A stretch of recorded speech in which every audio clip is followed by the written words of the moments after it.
Can I ask you one question? I understand that the topic of sanctions, but Pokrovsk is important today. What is the situation there? As of the morning, Encirclement? Russia says the same thing. I beg you very much. I was in some of the offices. Geometrically different. And I saw different maps. I saw a map of the fighting in Ukraine, which looks, let's say, strange. And I also saw other maps.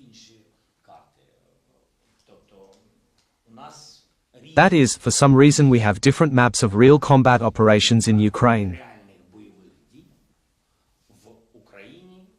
Why in Russia, that's clear, but in Ukraine, Russia, in Europe, in the United States. And at some point, we coordinate all this, understand where there are certain problems and where there are certain manipulations. And so the situation in Pokrovsk is difficult. Look there, all their forces are there. You know that in this direction there is a concentration of 170,000 enemy forces. This is a lot. Really. And in the morning I talked to the commander-in-chief. There are no changes in Pokrovsk. There are Russians in Pokrovsk. We are destroying them little by little.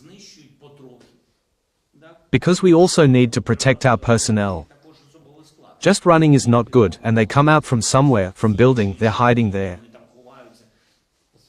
Mr. President, with your permission.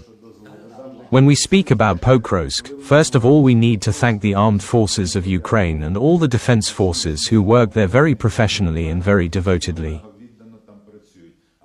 But let's start with the fact that the enemy first declared that they were about to take it 1 year and 3 months ago.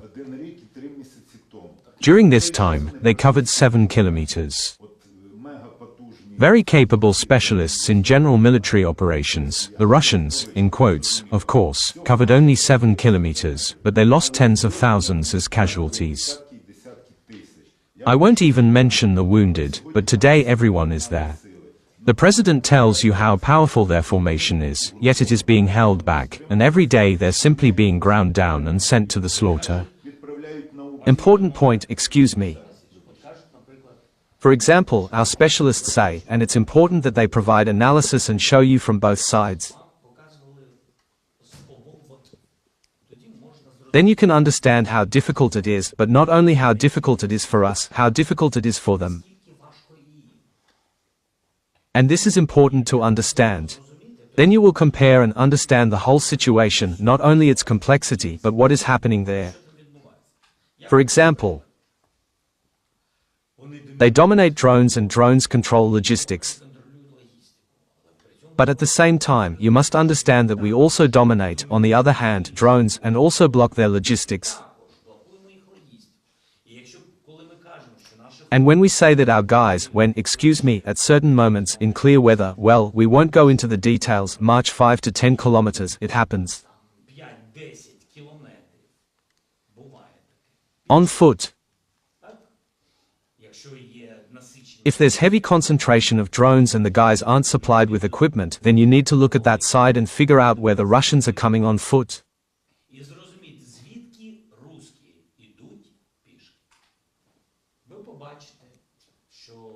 You'll see that they go on foot about 25 to 30 kilometers.